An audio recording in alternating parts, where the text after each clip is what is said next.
قرآن دیا تھا اور ان کی زندگی کو قرآن بنا دیا تھا. مسلمانوں دیکھنے والے پڑھنے والے کم ہوتے ہیں, دیکھنے والے زیادہ ہوتے ہیں, قرآن پڑھنے والے کم تھے, مگر قرآن جن کی زندگی بن چکی تھی ان مسلمانوں کو دیکھنے والوں کی تعداد زیادہ تھی. اس لیے وہ جہاں پہنچے دنیا ان کو دیکھ کر کے اسلام قبول کرتی تھی, دنیا ان کی صورت دیکھتی تھی, دنیا ان کی سیرت دیکھتی تھی, دنیا ان کا کردار دیکھتی تھی, دنیا ان کے افعال کو دیکھتی تھی, اور دیکھ کر کے دنیا اسلام قبول کرتی. مسلمانوں, پیغمبر اسلام نے ان کو قرآن دیا تھا اور ان کی زندگی کو قرآن کے سانچے میں ڈھال دیا. مگر آج اگر ہم برا دن دیکھ رہے ہیں, ٹھوکریں کھا رہے ہیں, تو اس کی وجہ جانتے ہیں کیا ہے؟ ہم سچے پکے مومن نہیں. ہمارا ایمان تارے عنکبوت کی طرح سے, مکڑی کے جالے کی طرح سے ہو گیا. نہیں تو اس طرح سے ہمارا ایمان ہوتا جیسے وہ ایمان والے تھے. واقعہ آپ نے سنا ہے کہ 3 گئے تھے, تینوں بھائی تھے, 3 گئے تھے اور روم میں قیدی بنائے گئے تھے, اور ان تینوں کو قیدی بنا کر کے وہاں پہنچایا گیا تھا. شاہ روم نے ان تینوں سے کہا, تم کو کیا چاہیے؟ دولت چاہیے لے لو, عورت چاہیے لے لو, ثروت چاہیے لے لو, یہاں کا تخت تم لے لو, تاج تم لے لو, راج تم لے لو, حکومت تم لے لو, اقتدار کی کرسی تجھے دے دی جا رہی ہے. دولت کی ضرورت ہے تو یہ لے لو, اور عورت کی ضرورت ہے تو اس کے لیے بھی میں تیار ہوں, اپنی لڑکیوں کا رشتہ تم سے کرنے کو تیار ہوں. بس اتنا کام کرو کہ تم اسلام چھوڑ دو, پیغمبر اسلام سے تم دور ہو جاؤ. مگر کیا ان کا پیارا جواب تھا؟ انہوں نے کہا, سالم تو دولت اور عورت کے نام پہ مجھے خریدنا چاہتا, تجھے پتا نہیں ہے مسلمان وہ ہے جو ایک مرتبہ مدینے کے تاجدار کی چوکٹ پہ بک چکا ہے, اور جو ایک مرتبہ مدینے کے تاجدار کی چوکٹ پہ بک گیا پھر وہ کسی دنیا دار کی چوکٹ پہ نہیں بکا کرتا ہے, نہیں بکا کرتا ہے. تو دولت کی بات کرتا ہے, تو ثروت کی بات کرتا ہے. ایسا نہیں ہو سکتا. جب نبی کے دیوانے وہ ایمان والے مسلمانوں قیدی ہیں, اپنے ملک میں نہیں ہیں, دوسرے کے ملک میں ہیں, اور وہاں اس طرح کی بات کہی گئی, مگر وہ بدلنے کو تیار نہیں ہوئے. تخت و تاج کو ٹھوکر مار دیا, دولت کو ٹھوکر مار دیا, عورت کو ٹھوکر مار دیا. کہا یہ نہیں ہو سکتا, ہم مصطفیٰ کے ہیں, مصطفیٰ کے ہیں. یہ نا ان کا مطلب. اب 2 باتیں سمجھ لیجئے گا. وہ تخت و تاج کیوں دے رہا تھا, حکومت کیوں دے رہا تھا, دولت کیوں دے رہا تھا؟ اس سے پتا چلا یہ آج کا کوئی نیا طریقہ نہیں, یہ بہت پرانا طریقہ ہے کہ ہم مسلمانوں کو بدلنے کے لیے, ہم سے اپنی بولی بلوانے کے لیے, ہم کو ہمارے راستے سے ہٹانے کے لیے پہلے لالچ دیا. دولت لے لو, عورت لے لو, ثروت لے لو, یہ لے لو, وہ لے لو, نوکری لے لو, ملازمت لے لو, مگر ہماری بولی بولو. یہ آج کا طریقہ نہیں, بہت پرانا طریقہ ہے. ان سے کہا گیا یہ سب لے لو, بدل دو. مگر وہ ایمان والے تھے, بدلنے کو تیار نہ ہو. تو کیا چھوڑ دیا ظالموں نے؟ چھوڑا نہیں. بات 2 باتیں محسوس کیجئے گا. چھوڑا نہیں. تب کیا کیا؟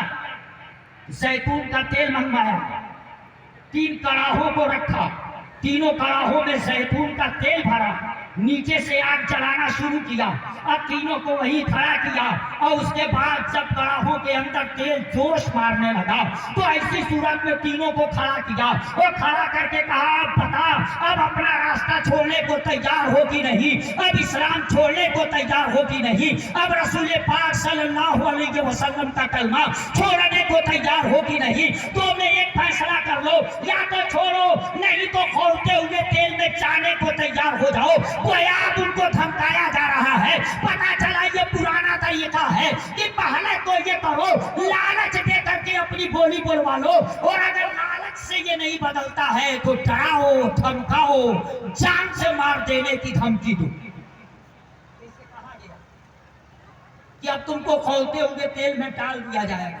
مگر کتنے مضبوط ایمان والے تھے, انہوں نے کہا تھا شاخوں سے ٹوٹ جائیں وہ پتے نہیں ہیں، شاخوں سے ٹوٹ جائیں وہ پتے نہیں ہیں، ہم طوفان سے جا کے کہہ دو کہ اوقات میں رہے۔ انہوں نے کہا ہم کھولتے ہوئے تیل میں تو جانے کو تیار ہیں مگر مصطفیٰ کا دیا ہوا ایمان دینے کو تیار نہیں، اسلام چھوڑنے کو تیار نہیں۔ ظالموں نے کر دکھلایا، اس میں سے ایک کو کھولتے ہوئے تیل میں ڈالا اور ڈالنے کے بعد سوچا دوسرے دو بھائی جو دیکھے ہیں اپنے بھائی کا انجام، شاید اب یہ ڈر گئے ہوں، اب ان سے پوچھو بتاؤ تم بھی اپنے بھائی کے پاس جانا چاہتے ہو یا اسلام چھوڑنے کو تیار ہو؟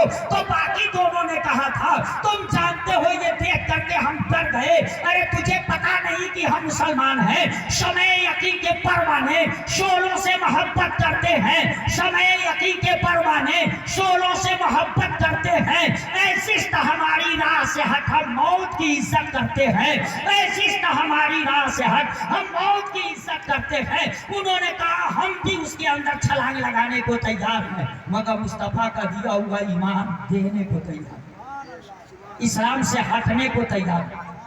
دوسرے کو بھی کھولتے ہوئے تیل میں ڈال دیا گیا۔ مسلمانوں ذرا سوچو، غور کرو، یہ کل کے ایمان والے تھے۔ تیسرا کا بھی آپ نے سنا ہوگا، اس کے بعد اس کو ایک کوٹھری میں بند کر دیا گیا اسے بدلنے کے لیے۔ ایک دو نہیں، خوبصورت لڑکی کو مسلسل 40 رات بھیجا گیا، صرف اس لیے بھیجا گیا اپنے حسن کی جال میں اس کو پھنسا لے اور پھنسا کر کے کسی طرح سے اس کو بدل دے۔ شاہ روم اتنی دولت دے گا، اتنی دولت دے گا کہ ہم کئی پشتوں تک بیٹھ کر کے کھائیں گے مگر وہ دولت ختم نہ ہوگی۔ مسلمانوں سلام اندازہ لگا لینا، سوچ لینا 40 رات ہو گئی تھی، ایک آج کا نوجوان ہے مسلمانوں اور ایک وہ کل کا نوجوان تھا، یہ آج ایمان والا ہے، وہ کل کا ایمان والا تھا۔ دونوں میں فرق محسوس کیجئے، بے جان تصویروں کو دیکھنے کے لیے پوری رات کی نیند قربان کر دیتا ہے، موبائل پر وہ اپنی انگلی کھسکاتا رہتا ہے اور دیکھتا رہتا ہے مگر ایک نوجوان تھا، وہاں تصویر نہیں تھی، وہ موبائل کا زمانہ نہیں تھا، وہ کمرے میں تھا اور اس کے کمرے میں وہ حسینہ بن سنور کر کے بنا سنگار کر کے جاتی تھی تاکہ یہ نوجوان ایک نظر مجھ کو دیکھے اور میرے حسن کی جال میں پھنس جائے۔ مسلمانوں وہ جاتی تھی اور اس کے وہاں اس کی چاہت یہی تھی کہ نوجوان مجھ کو دیکھ کر کے مجھ پہ عاشق ہو جائے، میرا دیوانہ ہو جائے اور تب میں اس سے جو چاہوں گی وہ منوا لوں، جو چاہوں گی وہ منوا لوں گی۔ 40 رات گئی مگر نوجوان نظر اٹھا کے دیکھا تھا، وہ چاہتی اسی لیے نہ تھی کہ بدل دیا جائے اس کو، مگر وہ نبی کا دیوانہ بدلے گا کیا؟ دیکھ پیغمبر اسلام نے جو کچھ دیا تھا اس سے لے کر کے تھا، تو کامیابی وہ نہیں ڈھونڈ رہا ہے، کامیابی اس کو ڈھونڈ رہی ہے۔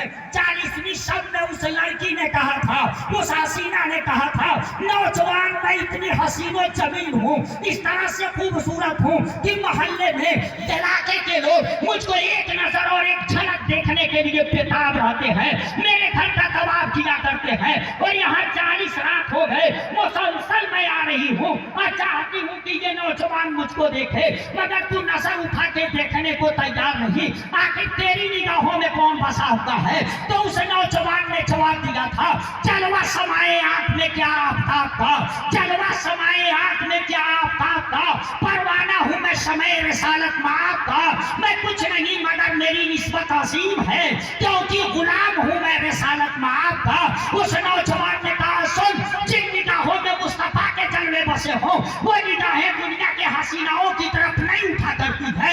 مسلمانوں وہ اس میں قائم تھا جس کا نتیجہ نکلا 40ویں شب میں آ کر کے وہ جو اس مسلمان کو بدلنے جا رہی تھی اس نے کہا مجھے بھی اسی کا کلمہ پڑھا دے جس کا کلمہ تو پڑھتا ہے، قید خانے میں رہ کر کے کلمہ پڑھانے کا کام کیا تھا، تو بتا دینے کا کام کیا تھا۔